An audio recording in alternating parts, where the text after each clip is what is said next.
That's right, ladies and gentlemen. It's lightning round. It's Kevin Tompkins. It's Andrew Cooper. It's Britt Flinn. Tom Strachan's going to be joining us in just a minute or two here.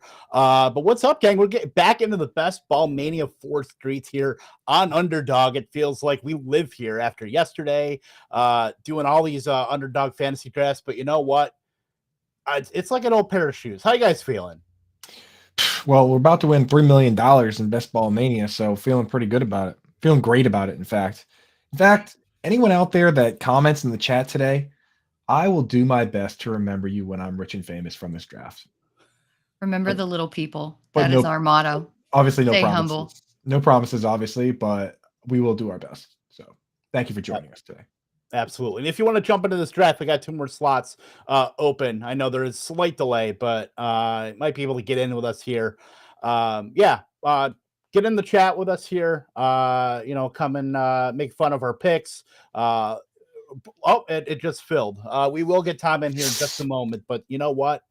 I'm excited at the 102. Oh, love Yeah, baby. that. Let's go. I'm loving drafting from here, man, because I like the running backs that are available on the way back. Before we get Tom in here, I'd like to just make sure everyone knows our draft guide is up now. There's all sorts of best ball articles in there. There's obviously Kevin Tompkins' famous zero RB strategy. Britt even threw in a anchor RB strategy, and I enjoyed reading both of those, even as a guy that doesn't use those as much. I've decided to mix it in a little bit, and we have permission to do one in this draft. So make sure you go to fantasyalarm.com/draft guide and get that now. Or you can become a full member and get it as part of that with the entire package. Use promo code COOP, gets you 50% off next 6 months. Anyway, let's get going in this draft. Who did we take it to? I mean, it's Jefferson or Chase for me, but unless you guys want to get funky, like I'm fine with it because this time a year, this is like almost I think it was July 18th. Both Liam Murphy, who won BBM2, and Pat Kerrane, that's the day they drafted. So this is like the high time. This lull. And I love that. Sorry to interrupt, but I just want to say I love that Pat Kerrane won, and he is a zero RB guy, and he won because he took Austin Eckler. But let's take Jamar Chase. Yeah, let's take Chase. Sorry, go ahead, Brett. Well, it's too late now, but you're gonna say somebody else? Well, I was gonna say in ADP in Superflex leagues, Christian McCaffrey has actually surpassed all of the quarterbacks. So it seems like everybody's high on Christian McCaffrey. And I was just thinking about maybe shaking things up a bit, but that's okay. The thing with the McCaffrey move for me and kind of my policy right now is that this doesn't close for another 2 months. If Brock Purdy gets announced as the starter and we know he's going to be the guy, I'm actually going to move Christian McCaffrey to 101 in pretty much all my formats. Just because I believe that Brock Purdy, with his skill set, is going to be better for CMC. He's going to dump it down. He's not going to take those goal line carries. Right now, while it's still up in the air, though, it's just dicey enough for me to put the wide receivers ahead. Britt, I mean, does that matter as much to you, the QBs, the uncertainty there, or are you just saying, hey, you know what? It's wheels up time for CMC? I think it's wheels up for CMC. I think that one thing that could eat into his workload is Elijah Mitchell, but he's never been able to stay healthy. And McCaffrey actually averaged more points per game than any of the wide receivers last year, including Cooper Kupp. I think that Shanahan has a complete role for him in his offense, and he's going to use him regardless. But I want to pivot here and talk about A.J. Brown going at 5th. That's something that we haven't seen at all in the ones that we've done, at least. And Nick Chubb going right after him. I mean, those are 2 picks that every once, like A.J. Brown usually goes in the first, but Nick Chubb usually goes in the second there. Let's get Tom Strachan's thoughts. Tom, my man, I feel like I've known you forever and I've never gotten to actually talk to you. How you doing, my man? Thanks for joining us. Did you hear us all right, boss? We'll get him back when everything's situated. But I've taken AJ Brown at 103. I've taken him at 104 just to kind of be a little bit different, get a little different texture. Also trying to get the AJ Brown, Devonta Smith, Jalen Hurts stack as well. That's something to think about too. I mean, that is, if you're looking to get different, that's probably like the least different thing. but it still feels good to get such a condensed offense and get those 3 pieces of it.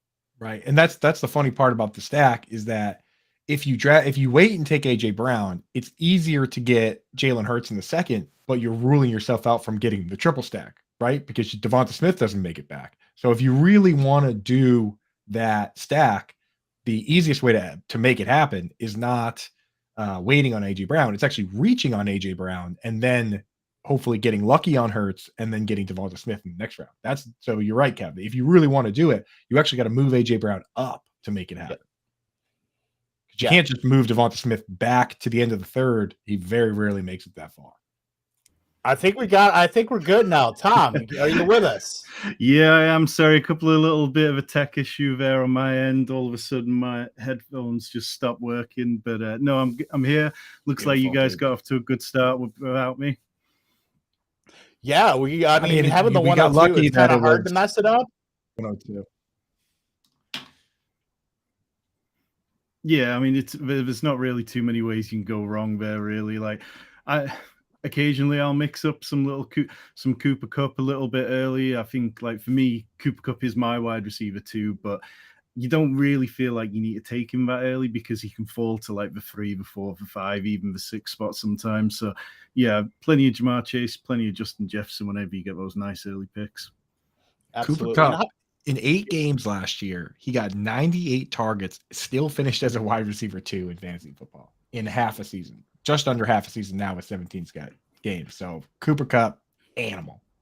I think when you kind of look at players who could really be the wide receiver 1, I feel like he's just being slept on a little bit, not to crap all over the fact that we've taken Jamar Chase, but yeah, like when you talk about wide receivers who could get a 30% target share on a good offense, you're really talking Justin Jefferson, Cooper Kupp, and Jamar Chase, and that's about it for me.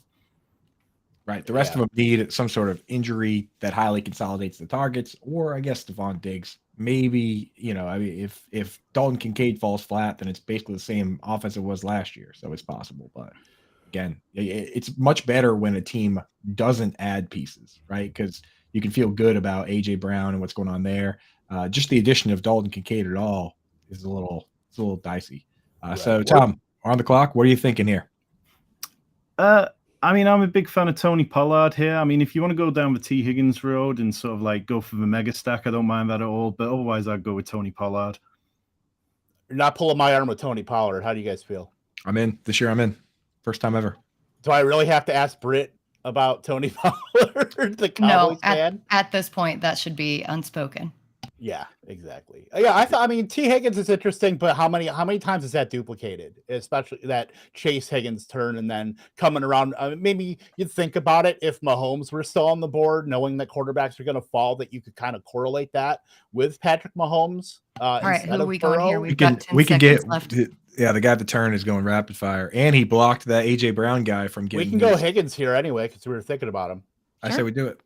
Yeah, sounds good. It gives us a different texture with Chase and Higgins. I mean, we can still get Burrow if we really want to, but I mean, Pollard's running back 4 for me, and I think he should be going higher. But that Devontae Adams slide, as someone who has been against him, I think he went like almost over a half a round.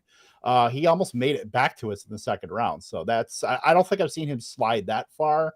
But Tom, I wanted to ask you, I know this is kind of a dead period before training camp and stuff like that. So obviously we had like those big information blocks post draft. And then obviously it's lulling till now. We don't have a lot of news really now, but how are you approaching drafts any different now that we're coming up against training camp? I mean, it's hard to really react to like the minor stuff like Paris Campbell and stuff like that. But how are you approaching drafts now? Yeah, I mean, definitely the public is still reacting to that kind of stuff. And, we're seeing jumps in players like that. And, Brock Purdy, we've seen slowly start to climb over the last few weeks. So there's definitely been movement. But I think this is a good time that if you've been drafting quite a lot, like I'm kind of like at a point where I'm taking a few days to assess my exposure to players, to look at those combinations and say, okay, well, when I start with Justin Jefferson, who are the players that I'm always taking on the 2-3 turn, and vice versa at the other end of this? Am I falling into Bijan Robinson with one player in a lot of the time? So it's a good point to just sort of like take stock of things, and also assess, okay, how much am I planning on spending on best ball this summer? Because, the contests are coming thick and fast, and, you want to be able to prioritize not only the right contest for your budget, but also saying which contests look like there could be a lot of overlay in them. Like on drafters, year after year, we see overlay like with loads of places not taken in the contest. DraftKings, they've only had 300,000 entries into a 1.2 million entry contest.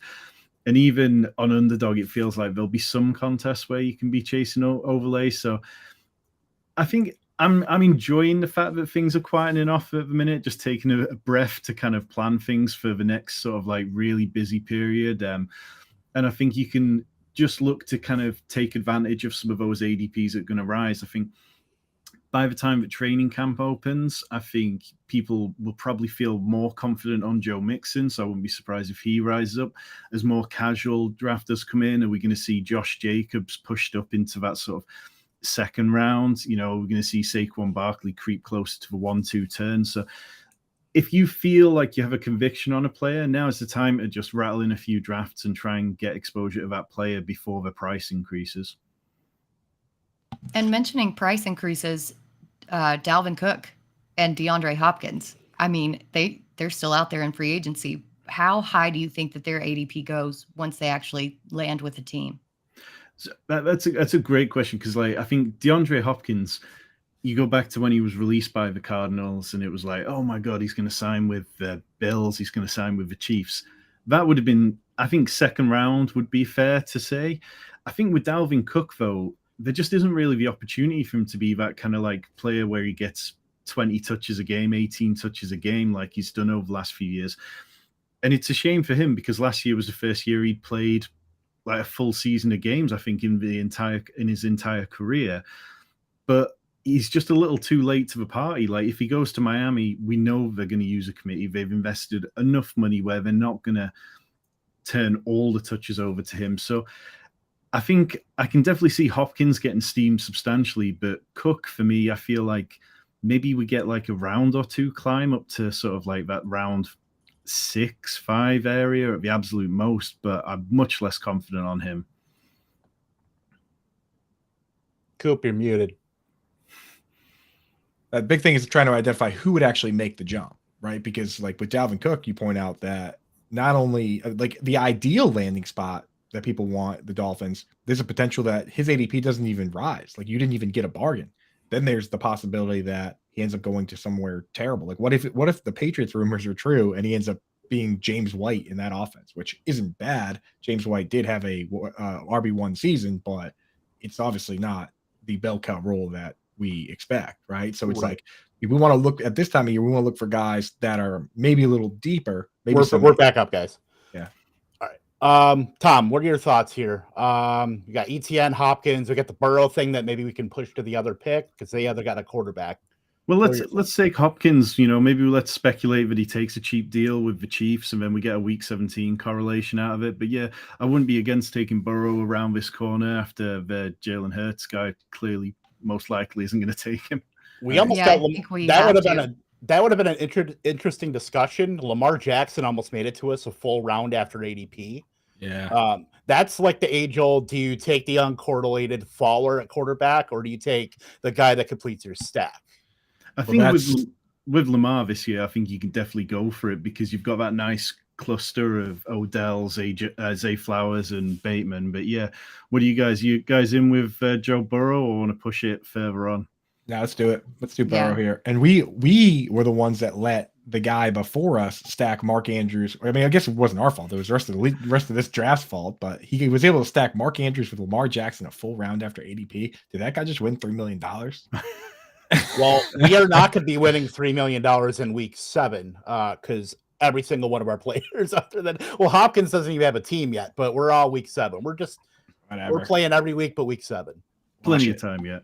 Exactly. Wash it, man. I will say, DeAndre Hopkins on a team with Patrick Mahomes. You take a guy that scrambles around and buys extra time, but then still throws it downfield, and pair him with the guy that is probably one of the best contested catch players in the league, right? Like a guy that you watch the Hail Mary that he caught, the contortionist moves that he can pull, the way he creates space, like with his back and putting his arms out. It's like that would be a match made in heaven for a guy like Mahomes, because I feel like we deserve that.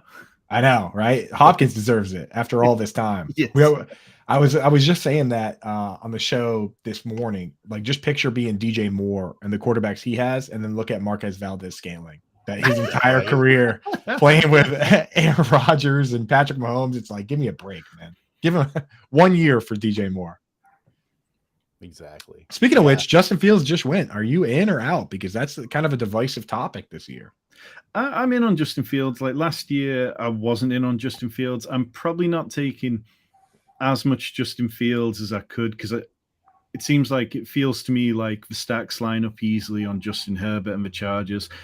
I'm a big Ravens fan, so I've got a lot of exposure to Lamar. I'm really high on that offense this year. But Justin Fields, I think even if you say some of those freaky long touchdowns aren't going to happen, the ones which were really fluky and, you can chalk them up as high variance. He didn't really start running till, what was it, like week 5, week 6 last year, when all of a sudden the Bears, they had a mini bye week, they played on a Thursday night. And then they were outspoken about how they looked at what the Ravens did with Lamar Jackson when he was young in his career. And suddenly they started inserting all those designed runs, and suddenly Justin Fields became incredibly fantasy worthy. And then he went on to nearly break the all-time rushing record for a quarterback. So if we actually got 17 weeks of Justin Fields even just being consistent with rushing, I think that we could really be looking at, potentially a record-breaking season. I'm not high on any of the pass catching out options outside of DJ Moore, but I think it is cost when you try to weigh up how many quarterbacks have real true QB1 outcomes in the range. After Justin Fields, I don't think there's any. I don't think that Trevor Lawrence, much as I think he's a great quarterback, I don't think he has that rushing floor to really take him to like 30-point games the way that Justin Fields and the quarterbacks who go before him do. Yeah, there's a whole group of guys that essentially need to pull the Tom Brady, Patrick Mahomes, Peyton Manning 50 to 55 touchdown season if they really want to have a shot at QB1, right? Like Kirk Cousins and Jared Goff and that crew with their insane lack of mobility. There's one path. They need 48 touchdowns, I would say. Like it's not happening any other way. Yeah, like early this offseason, I wrote an article for Underdog Network talking about where do the big weeks come from for quarterbacks, and the vast majority of the 30-plus point games on Underdog scoring from quarterbacks involve quarterbacks who'd rushed for 38 yards or more. And it's just like, those games aren't coming from anybody outside these top group, unless possibly Anthony Richardson. But time out. Like... Matt Ryan last year had a game with 38 rushing yards. I was looking at very similar numbers, Tom, and I was like, what is this? I swear that he fits your threshold, which is hilarious. Yeah, we'll just for years that'll be one which will pop up on pub quizzes of name all the quarterbacks who had 38 yards or something. I was looking at like the same, like I was like, let's see who had a good rushing game and a touchdown. Yeah, it was week. It was late in the season, wasn't it? Week 10 against the Raiders. 38 Mark yards. of a true sicko. 38 yards and a touchdown, and the rest of his games he had like -4. I was gonna say operative word, a game. Yes. Just one single one. He had 70 on the season, 38 in that. 4 carries for 38. So he got loose, baby. Let's go.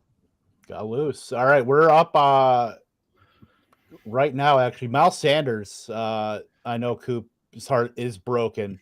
That's my sweet baby. Looking like Lockett, Evans, Cam Akers, Addison, Tony. How are you guys feeling? I can't bring myself to draft Lockett. Cam Akers, despite I like Lockett too.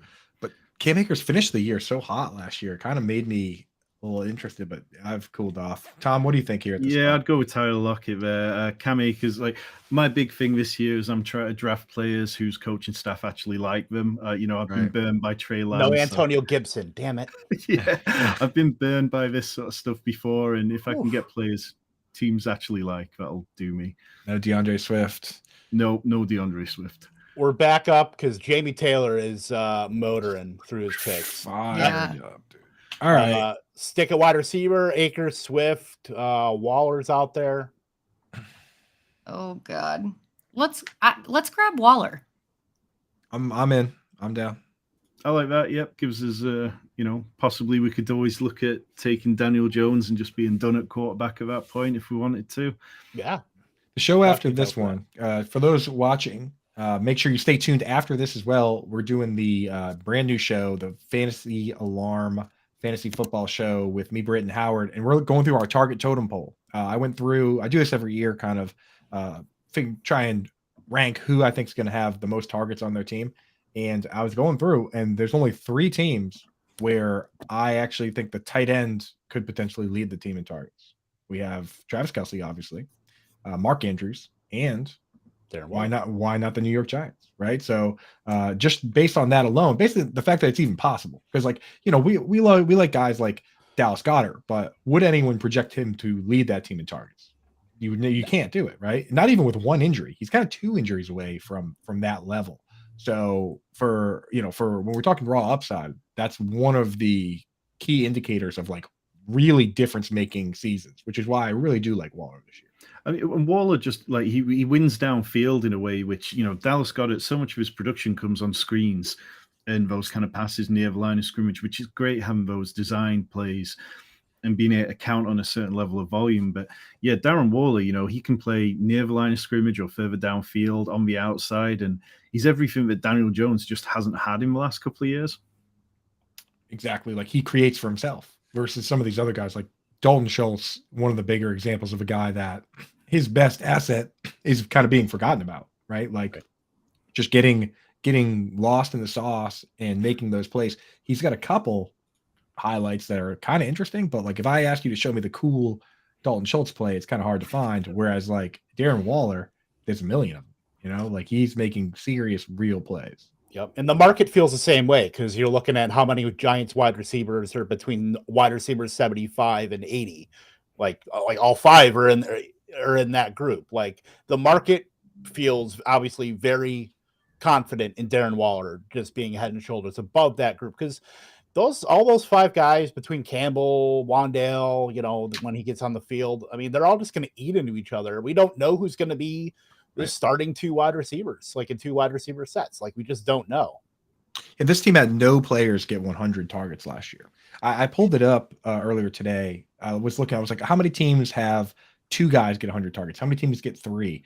The only team that had 3 was actually the Minnesota Vikings. But when you sort it just by the games where Hawkinson was there, Adam Thielen was not on pace for 100 plus targets. I just tweeted this out. So realistically, there kind of was no team that had 3 guys get 100 plus targets. There were 8 teams that had 2 guys, and we know the suspects, right? Seattle and Cincinnati and all those other guys. Every other team, so we're talking 21 teams, had either 1 or 0 guys get 100 targets. And every wide receiver 2 except Cooper Kupp got 100 targets. So when you're playing that game, some people have to ask yourself, Justin Jefferson or not Justin Jefferson. He's the God. He's the GOAT. It's TJ Hawkinson or Jordan Addison, right? If so facto, if you're in on one, you might have to be out on the other. It's going to be highly consolidated, but that was the one point I was going to make is does it maybe lean a little bit with Addison, maybe bump him up because the offense is so consolidated versus an offense like the Colts where it's just so wide open. The Colts actually had, Michael Pittman got over 100. I mean, historically, the Colts. Historically, like that, yeah. That's the thing, though, is that you're making that bet, but you're kind of realistically, on average, 1 team in the league, maybe 2, has 3 guys get 100 plus targets. Last year, no team did it. 2017, no team did it, right? And a lot of those times, it's because somebody got hurt. Like 2018, Odell Beckham Jr. gets hurt, and now Sterling Shepard has 100 targets. So you're kind of betting on them to be that one team. The thing is, with injuries in this league, it's not a terrible bet. Just know that if you're taking TJ Hawkinson and Jordan Addison, you're kind of setting yourself up for one guy to underperform unless Justin Jefferson gets hurt, Yeah, you're trying to play the ultimate leverage against Jefferson at that point. Yeah. All right, we need some RBs, we're back right? up. I am actually on the RB tab. Coop did not have to tell me to go to the RB tab, which is, I think, personal growth for me. Yes. very, very proud of you. Yeah. All right, Tom, pick us a running back. I've been taking quite a bit of Zach Charbonnet. I think there's very real paths to him having a very good role this year. Kenneth Walker, we saw last year, he was explosive, but he seemed to hit the wall as he went down the stretch. He caught probably more passes than some people expected him to do, but he showed that he's not really, a pass catching running back by trade. That the Seahawks went out and deliberately targeted somebody who could fill that role. And I'm expecting him to make good impact. And the favorite rookie question of all time, what if he's just awesome? I'm a big fan of that one. Like, what if he's just awesome, right? This Britt, is probably would a that be running cool? back. This is probably a running back double tap as well, by the way. We're back up. I'm sorry. So I like to pair Samaje Perine with Zach Charbonnet, like when I'm on the turn here, because I think, you can kind of bank on Samaje Perine's early sort of production being quite good. And then if, Charbonnet comes good towards the end of the season, then you've got yourself a nice pairing. Yeah, I think that's very understated with Perine's early season. Especially if we're building through an anchor, we've got Pollard. All we have to do, we really have to hit that RB2. And I think we're going to get at least a good 5-6 weeks of Perine. He's still going to have a role, even if Javonte Williams does come back. But at least we can kind of have that bridge to where if Zach Charbonnet is going to come on in the middle of the season, we have that nice kind of layer of we get the early season production with Perine plus the late season hammer with Charbonnet. So I really like that pairing. Well, before we leave this RB tab, maybe let's throw some guys in the queue. Britt, are there anybody from this group that you're like, you'd be pumped if they got back to us here or if we get them later? In this group, not so much. I want to see who's available in the wide receiver and tight end. Well, actually, just pull up the whole board. Yeah, pull it Let's up. just see what we got. Yeah. Not the board, but available players. Yeah. Yeah. Well, Juju just went. There we go. Let's Daniel see. Jones, I'm going to queue in just because of the stack, but I'm not expecting him to come back, honestly. Unless we're going to grab Chig here and just call it a day at tight end, we could probably close the tight end tab for a bit. I don't know. I kind of do like Freiermuth's chances. I like that short A-dot route and what Kenny Pickett does with that. And I really like his involvement in the 2-minute drill in the red zone. So those two but stats. I don't know if he'll make it back. He actually did. Freiermuth, those are the two things, really. Britt hit it right on the head, which is especially great for best ball because we want monster games and we want touchdowns, right? So when a team, I looked at every team, like the 2-minute drill, the last 3 minutes of the quarters that matter, second, fourth, and overtime. And he actually led all players, not just tight ends, all players in targets in that situation and percentage of the team's targets. And what that tells us is like in these games where it's back against the ropes, they're throwing a ton. That's a position where Freiermuth could have some spike weeks. So in this format, I like him. The question for me is the same one with the Vikings for redraft purposes, where we need consistency every week. Tom, most of us, I mean, maybe you're on a different wavelength, but most of us have Deontay Johnson as the top target. The second target on that team, do you have Pickens or Freiermuth? I kind of lean toward Freiermuth. I think, Pickens, it's big plays, but it's not big points. Definitely so in his rookie season. And I'm projecting like the Steelers to be a much more competent offense going forward this year. I think, it's hard for them not to score more kind of touchdowns. And yeah, I think I like the stats that you and Britt pointed to.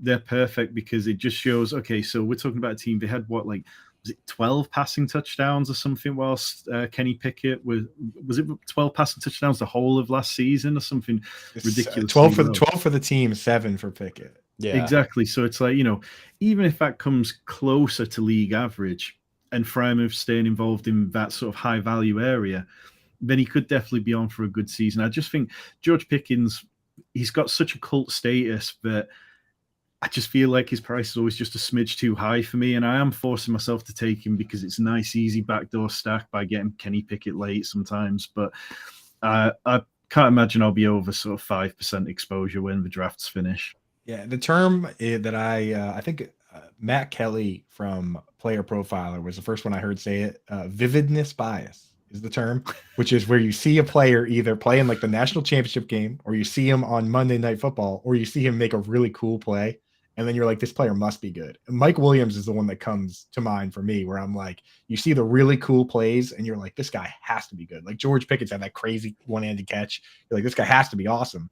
But then statistically, you look at it and you're right, Tom. It's not consistent, and it's a little scary versus like Christian Kirk, who's just kind of death by 1,000 cuts, and it's not super. We're back up here. Quarterback, we've got Geno that we can kind of pair with Lockett but I think we could push that to the second pick. So we just got to figure out what we want to do with our first pick. Wide receiver is kind of gross, but there's some options there. Tom, what do you think? Is Muth still there? No, I'd go Damian Harris if we got time. Touchdowns. Oh, I missed. I don't have the nimble. What? That's why I was saying to throw some running backs into the queue when we were on I don't that have screen. the nimble fingers of Pete Overzet. I'm sorry, Tom. That's quite all right. I think that's fine. We can work out ways to make this. We can work out KJ Osborne because we can add a bit of like Green Bay Packers Week 17 correlation in. Ty Chandler. Make it feel we better not win $3 million now, because then people are going to watch this and know that we auto drafted Kirk Cousins. That's a black mark. Not gonna lie. I don't hate that, but I just hate that it's not stacked. I think that they're going to have plenty of passing to keep pace in all these games. So I think just by default, he's going to be okay. It feels gross, but I think it's going to end up all right. I think we should just take Dobbs to. Let's take Chig. We can push tight end later. Let's at least correlate it a little bit if we're gonna do that. I think I'm gonna. Huh? Go ahead. Is KJ Osborne must still be available a little further? Yeah, he'll be there. He'll fall way down there. That's the contingency. Although, God, I kind of hate that. KJ Osborne, awesome. He is one. Yeah, he is one guy. He's cool. not quite Odell Beckham, where I have not drafted him, but he's not far. Yeah, there's just very little argument you can make for taking him outside of stacking purposes, really, isn't there? When you get to that point, it's like, well, how much of a good player is he, and should I really be drafting him? Yeah, I know. So I know, Tom, you've got, obviously a lot of, drafts under your belt. So who are guys that you're not drafting? Like, I know Odell Beckham is a pretty universal guy, I feel like, for the industry as a whole, but I mean, even as a Ravens fan, I can't bring myself to draft him. I think he's going to be used in the red zone, similar to how he was with the Rams, but I think his price is a little too pricey for me. Then plenty of the kind of, familiar names like Adam Thielen, somebody I'm not drafting. George Kittle, somebody I'm not drafting. I had a good debate with Kyle Dvorak of Roto World last night on my channel talking about he's in on him and I'm not. I think you look at where George Kittle scored his touchdowns last year. He had a career high 11 when he'd never had more than 7 before that, frequently sort of like 5, 6. And he scored 6 against the Cardinals and the Seahawks combined. And they were teams that if you were writing DFS or matchup columns last year, you targeted them again and again and again. And when George Kittle didn't score touchdowns, he was averaging 4.8 points per game in half PPR, which really doesn't help anyone. And I think I'm just really struggling to push the button on him at the minute. But I think ultimately by the time that drafts do end, I'll probably get closer to sort of like 4 or 5% than completely 0.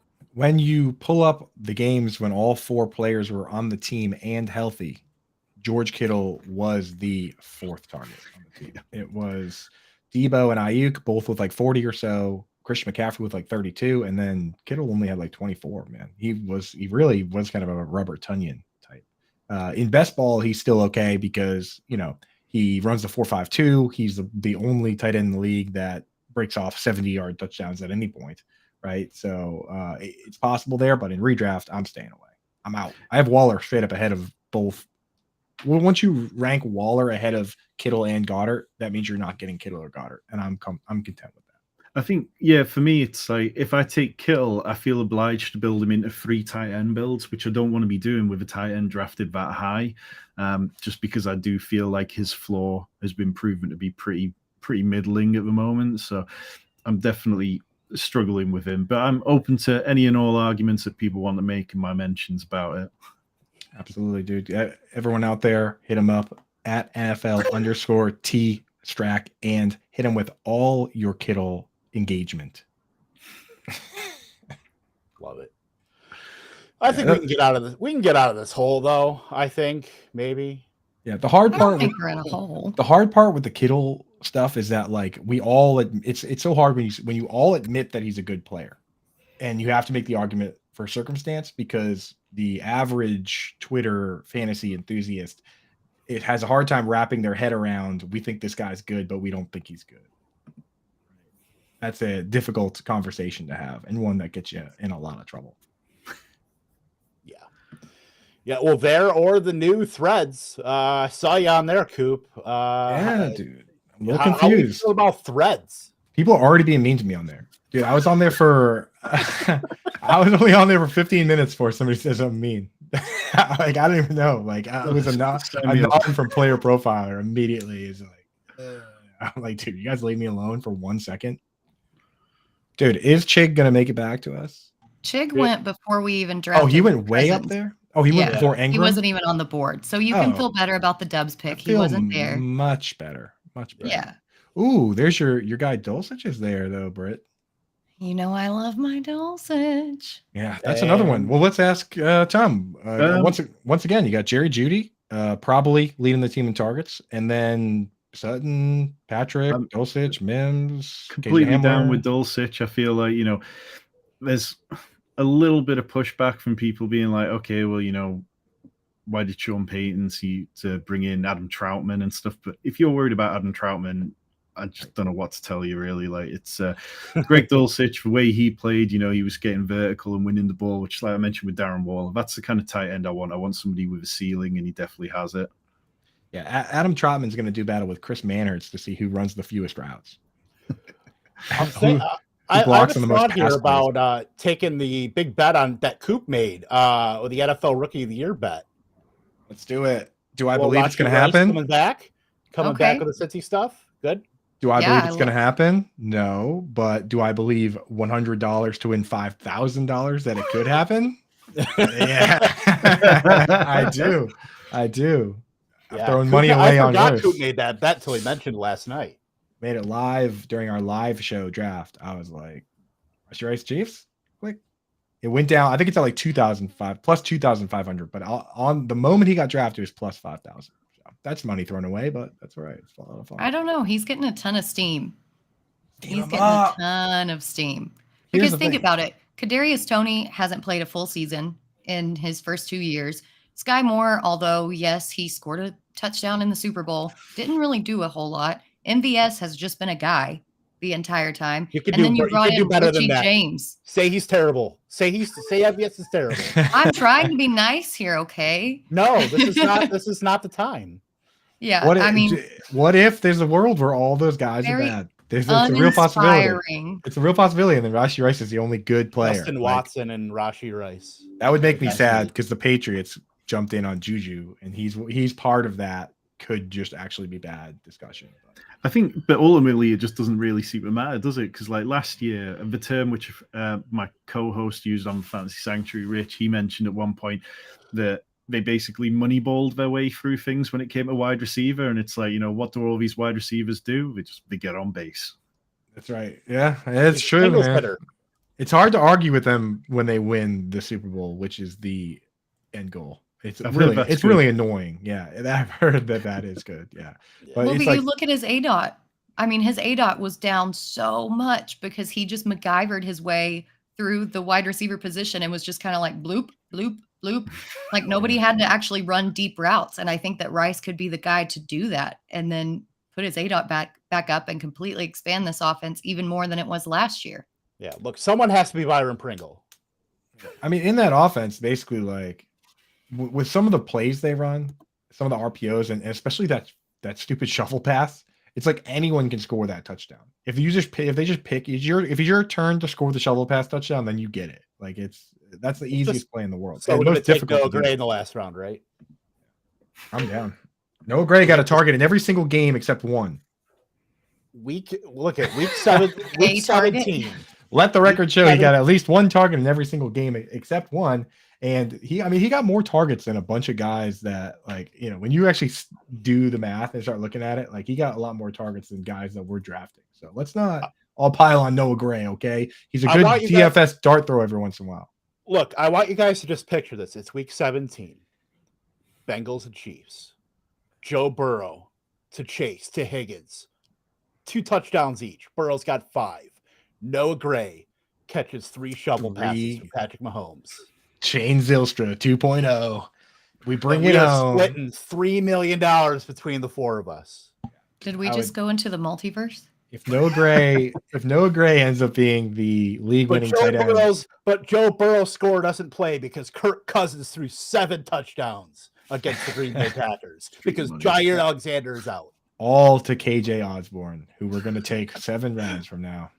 No, he actually went before Florida Rice, Osborne, or right after Rice. Ty Chandler. Who the heck is diving on that grenade on our behalf? What are you doing taking KJ Osborne? Bonkers. Right? Apparently they're not high on Addison.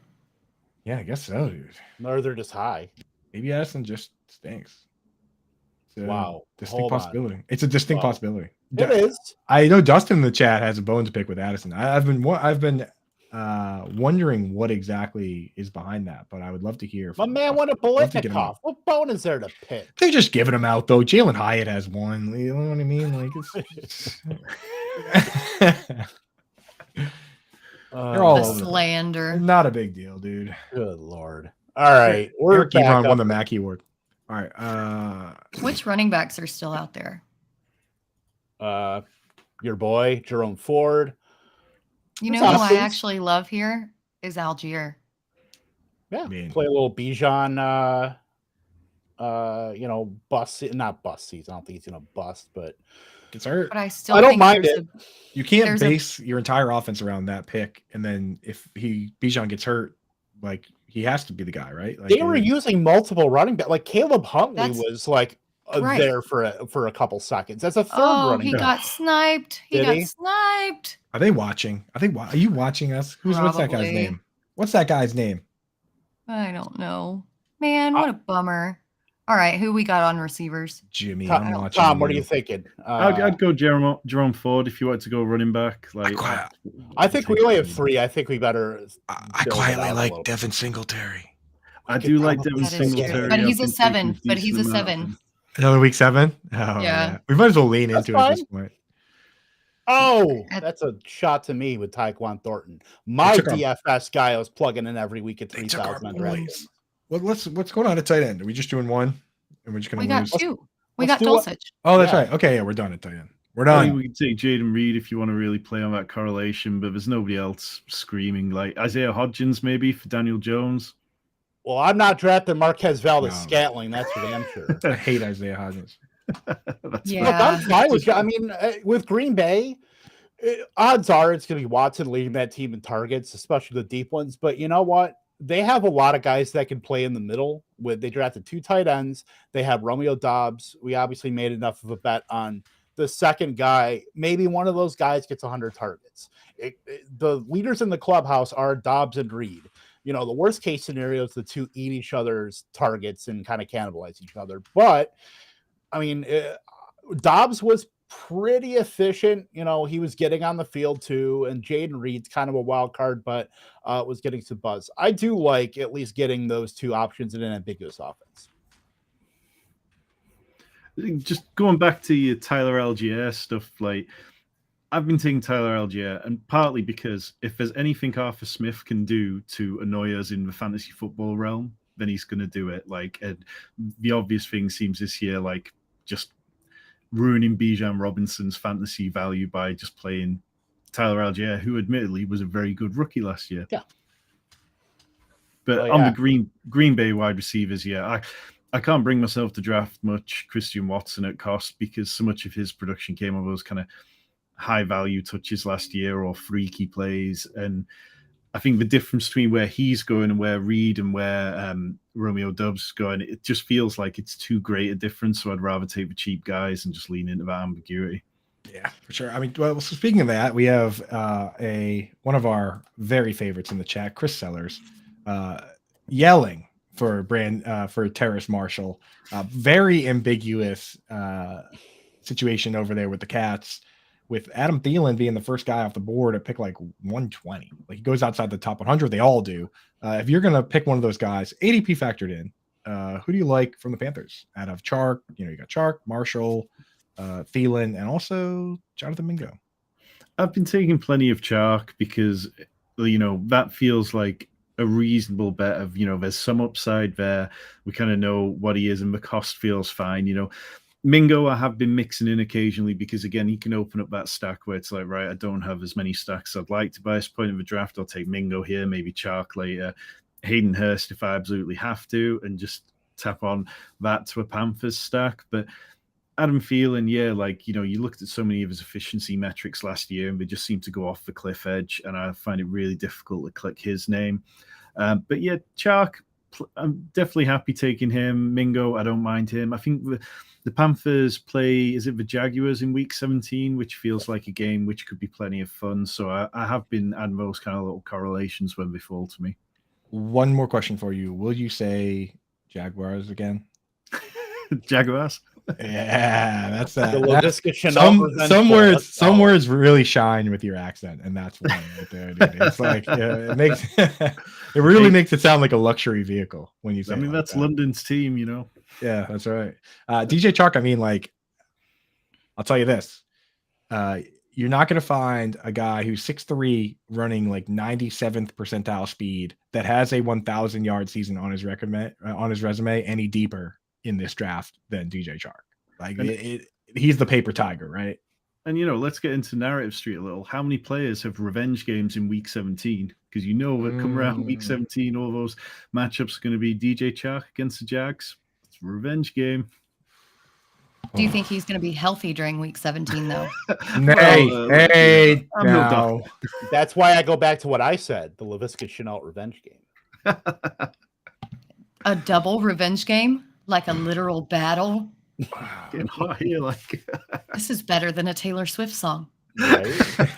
Taylor Swift's new album, Double Revenge Game.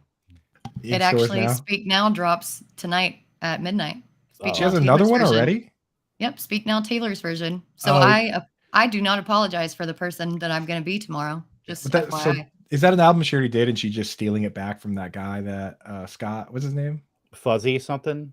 No. Fuzzy? Yeah, What's his Scooter name? Braun and Scott Scooter Braun. Yeah. Well, I think my team in one of our leagues is still Scooter's version. Yeah. Scooter's version. The Dynasty.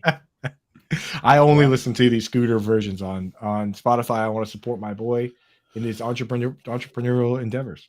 All right. Well, instead of Scooter's version, it's Coop, Britt, and Tom and Kevin's version of our 16th round pick.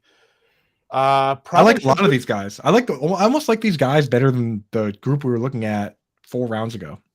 That's the thing. Running back is the best pick you can make in a draft from round 9 on, honestly. Pierre Strong, really fast. Tom, what do you think? I mean, I draft quite a lot of Gus Edwards because he's got a good role, and I think the difference between where him and J.K. Dobbins go probably shouldn't be so late. But I like Jeff Wilson. I like, I can be talked into Leonard Fournette. Pierre Strong also feels fine. So either Gus or Jeff Wilson for me. Guys, Britt, make the call. Let's go Gus Bus. Yeah. I'm too worried about Cook going to Miami for Wilson. There's essentially 6 players in the league that have 400 plus carries and still have a career yards per carry over 5. And it's like Jonathan Taylor, Nick Chubb, Aaron Jones, by the way, and Gus Edwards and Miles Sanders. It's crazy how efficient he is. Despite Jalen Hyatt. Yeah, let's do that. Hyatt, nice. We all in agreement. Take the Giant. All right. Freddie Bolitnikoff says yes. All right. Anyway, so we're done a wide receiver. Sorry to interrupt. Don't you hit me with the anyways, all right? That's my thing. You don't anyways me, Britt. Anyways. No, I was going to say sorry to interrupt. I was going to say the same thing that Kevin said. I was like, anyways, we had to get that done. Well, let's get this done because we have not been very faithful to the audio listeners here. At quarterback, Joe Burrow and Kirk Cousins, the auto-drafted Kirk Cousins. Insert losing horn here. Running back, Tony Pollard, Zach Charbonnet, Samaje Perine, Jerome Ford, and Gus Edwards. Wide receiver, Jamar Chase, T. Higgins, DeAndre Hopkins, Tyler Lockett, Romeo Doubs, Rashee Rice, Jade Reed, Jalen Hyatt. Tight end, Darren Waller, Greg Dulcich. How are you feeling, gang? It's a good team. The Kirk Cousins things leaves a little bit of taste in the mouth, but it's a good team. I like the running back room is a nice room where it feels like there's going to be enough there to complement Tony Pollard. I like I said, I like building Charbonnet around with P. Ryan, someone with an early season upside. And then the wide receivers, I mean, really it just comes down to those first three of Chase, Higgins, and Hopkins. As long as those three come out firing more often than not, then I think everything will be all right. And then Tyler Lockett will pop up with plenty of usable weeks like normal. Go Bengals. Yep, all of our hopes and dreams are pinned on the Week 17 Bengals. The more you think about it, this is a very much go Bengals team. And if we had gotten Geno instead of Kirk Cousins, then we just two teams. And it would be cruising. Yeah. Then it'd be cruising. Yeah, right. And we've got probably room for either, I would say, a running back or even a third tight end. I do like taking the third tight end. I don't know how you feel about that, Tom, but I feel like the tight end has the least chance for a dead roster spot. Which, if we're trying to win $3 million, we have to really maximize each roster spot, even the 18th round where we feel like it's just like a grab bag of guys. But what do you think about like the 3 tight end builds and then trying to just eliminate dead roster spots? Yeah, I've been trying to build more 3 tight end builds this season because it feels like, the elite tight ends are the ones who can give you those game winning weeks in the playoffs. But sometimes it feels like you just need a little bit more juice to actually get there. I think Pat Crane's done some good work on talking about how advance rates with 3 tight ends are healthier. But then when you get to the playoffs, you are going to need those elite weeks. So I'm fine with it. I think there's some reasonable names in the last kind of rounds of drafts at tight end. I mean, Noah Fant is somebody who I've drafted a reasonable amount of. Hunter Henry, I don't mind drafting now and again. I think you talk yourself into some of the rookie tight ends who are around this point at some point. So, yeah, I don't mind it. I think there's some okay plays. And, of course, Noah Gray down there. I wonder. So, like, in recent years, we've been seeing, and it's so difficult to predict, but in recent years, we've been seeing more in-season trades. When I was a kid, like, nobody traded mid-season. That's crazy. Like, you learn a playbook. Back in my day, dude, if you suck, you just suck. Couldn't trade for good players. But now we see Zach Ertz getting moved mid-season. I watched a quarterback get traded and start that week last year. So it's a real possibility that some of these teams that stink are just trading guys off. I wonder if maybe the Buccaneers could end up being one of those teams. And if you move Mike Evans or Chris Godwin, not a lot stopping Mr. Cade Otton from doing a little something. He already earned the starting job outright last year, was playing massive snap shares. The real concern is that obviously they have the 2 big dogs at wide receiver. But something happens there. Cade Otton on the radar. Cade Otton, anybody.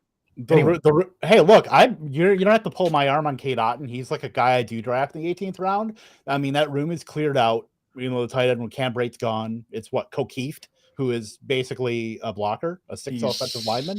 Useless. Yeah. So yeah, I'm down with Cade Otton, or Jelani Woods feels like he's the upside play. Crowd favorite, Britt Flinn favorite, Jelani Woods. We do like Jelani. Yeah, a couple of big spike weeks, but then not an awful lot. And obviously, it's a mess, that tight end room in Indy. But, if we're looking for spike weeks, Jelani Woods or Cade Otton stand out for me.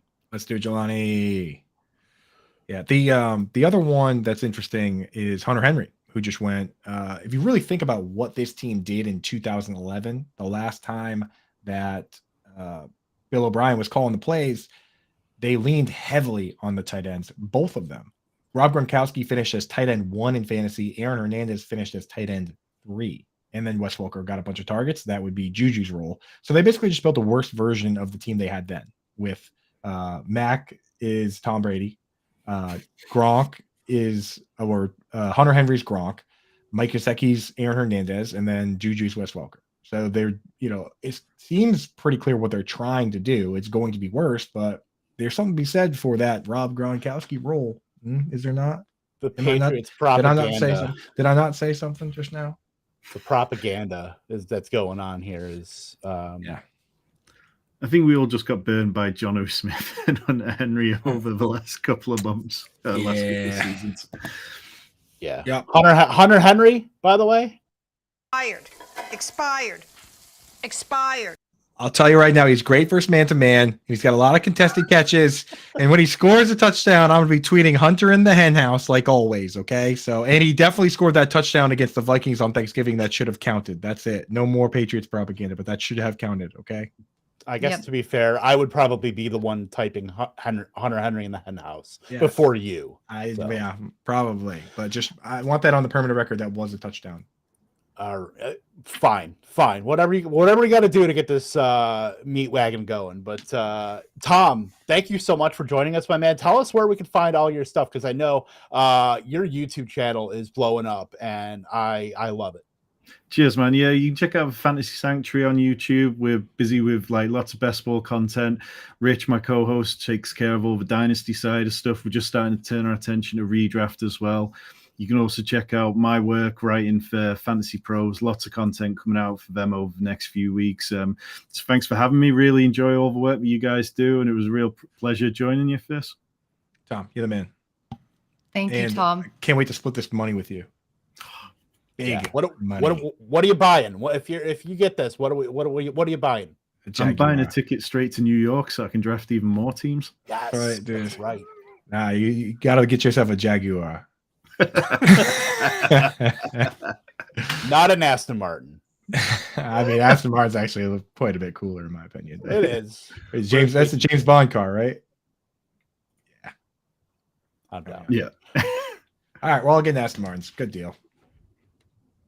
All right. Are we I think it's time to get on out of here. Next week, we're going to have Marcus Grant on with us to talk some ball. It's going to be a lot of fun. NFL Fantasy Life podcast. So I'm excited to chat it up with my good friend Marcus, getting to know him a little bit better and talk some ball heading into 2023.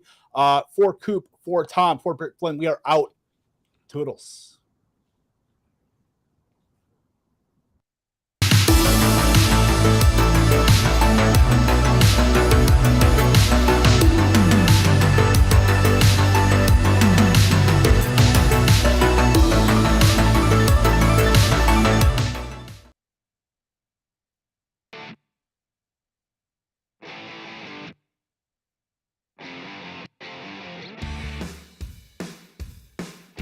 My first bust is going to be Davante Adams. There's two reasons why I'm going to be avoiding him. One, his age, and one, his QB situation. First off, his age. He's going to be turning 31 this year. There's only 2 wide receivers in all of football that are 31 or older and having production like top tier production in the top 50 wide receiver rankings, and that's DeAndre Hopkins and Keenan Allen. There's only 2 wide receivers that are older than him ranked in the top 50, and both of those have been struggling with injuries. So the injury bug might be coming towards Davante Adams just with that age, so that's definitely a concern for me. And then his second situation is with the QB, with Derek Carr being gone and Jimmy Garoppolo taking over.